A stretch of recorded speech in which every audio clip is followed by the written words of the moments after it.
Bismillahirrahmanirrahim. Elhamdülillahi Rabbil alemin. Vessalatu vesselamu ala Rasulina Muhammedin ve ala alihi ve ashabihi ecma'in. Hormatly musulman doganlar, Ramazan ayı derslerimize devam edýäs. Ramazan ayı musulman doganlar ibadet ayı, Ramazan ayı Kur'an ayı, Ramazan ayına salih amalların esse sogawynyň köpelýän ayı. Ve bu mübarek ayda biziň ýatlamaly we ýatlatmaly möhüm meselelerimizden biri musulman doganlar, biziň yaradylışymyzyň maksady.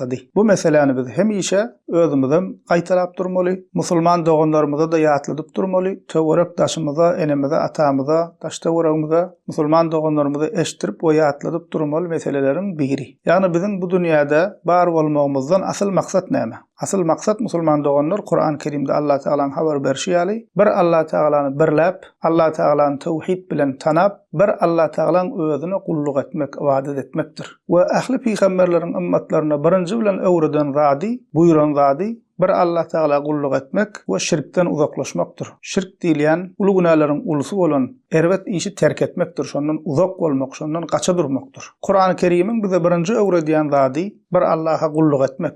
Tawhid, Allah'ını birlemek, dine Allah'a sığınmak. O şul hem bizim yaradılışımızın maksadı musulman doganlar. Şonun üçin şu meseleni hemişe gözüňizde tutmaly, ýatlap durmaly, ýatladyp durmaly. Allah Teala Kur'an-ı Kerim'de Zariyat surasının 56-njy ayetinde diýär: "Ve ma halaqtul jinne vel insa illa liya'budun." Men jinnleri we insanlary dine maňa ibadet etsinler diýip ýaratdym diýär. Yani tefsir kitaplarymyzda gelýär musulman doganlar Allah Teala'ny tawhid bilen tanap, Allah Teala'ny birläp bir Allah'a kulluk etsinler diýip Allah Teala bizi yaratdy diýip aýdylýar. We diýdik ahli peýgamberler ümmetlerine, halklaryna birinji bilen tawhidi düşündiripdirler.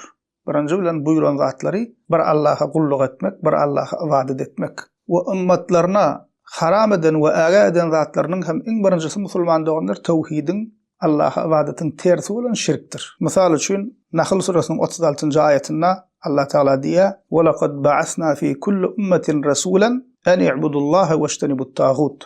Kasam bolsun, biz her bir ümmete, her bir halka bir resul, ilçi, peýgamber uğratdyk. Bir Allah'a kulluk edin, bir Allah'a ibadet edin we tagutlardan kaçın, uzaklaşın diýen tawşyryk bilen her ümmete, her halka bir peýgamber, resul uğratdyk diýär Allah Teala. Tagut insanlaryň özleriniň ilahleşdirip Allah'dan gaýry ibadet edýän, sığynýan zatlarynyň hemmesine tagut diýýär musulman doganlar. İsra surasının 23-njy ayetinde Rabbimiz Allah Teala aýdýar: "Wa-qada rabbuka alla ta'budu illa iyyahu ve bil-walidayni ihsana." Rabbimiz yeketek özüne ibadet etmeýiňizi buyurdy we ene atalaňyz bilen ýaxşy gatnaşykda bolmaklaryňyzy buyurdy diýär. Allah Teala'nın birinji buyrugy näme eken? Bir Allah Teala'nın özüne ibadet etmek. Şirk koşman. Yeketek Allah Teala'nın özüne ibadet etmek. Bir Allah'a sığınmak. Nisa surasının 36-njy ayetinde Allah Teala diýär: "Wa'budullaha we la tuşriku bihi şeý'a." Allah'a ibadet edin we ona hiç bir zady şärik koşmaň diýär. Sahih Buhari ve Sahih Muslim'de gelýär. Muaz bin Cebel radıyallahu anh'tan ol şeýle diýär: "Kuntu radifan nabiyyi sallallahu aleyhi ve sellem ala himarin. Faqala li ya Muaz, atadri ma haqqullahi ala'l ibad ve ma haqqul ibadi ala'llah?" Qultu: "Allah ve rasuluhu a'lam." Qala: "Haqqullahi ala'l ibad an ya'buduhu ve la yushriku bihi şeý'a ve haqqul ibadi ala'llah an la yu'azziba man la yushriku bihi şeý'a." Muaz bin Cebel radıyallahu anh diýär: Peygamberimiz sallallahu aleyhi ve sellem bilen bir eşeğin üstünde gidip barýardyk diýär. Men Peygamberimiz sallallahu aleyhi ve sellemin arkasynda oturdum diýär. Şonda Peygamberimiz sallallahu aleyhi ve sellem sahaba Muaz bin Cebel radıyallahu anh diýär: "Ey Muaz diýär, Allah Teala'nın bendeleriniň üstündäki hakyny bilýärmi?" diýär. Yani Allah Teala'nın biziň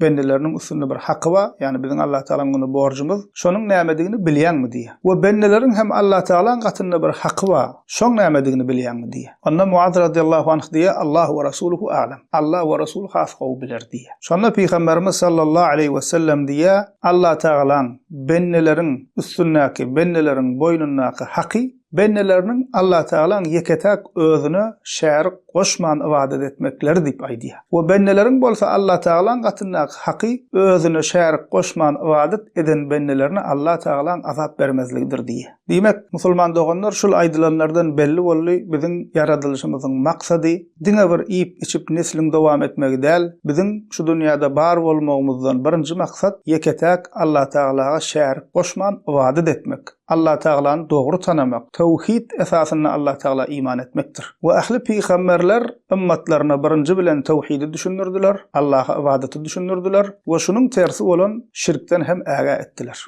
Ve şu meseleni musulman doğanları biz gowy öwrenmeli, ýatlap durmaly, ýatladyp durmaly. Alhamdulillahi rabbil alamin.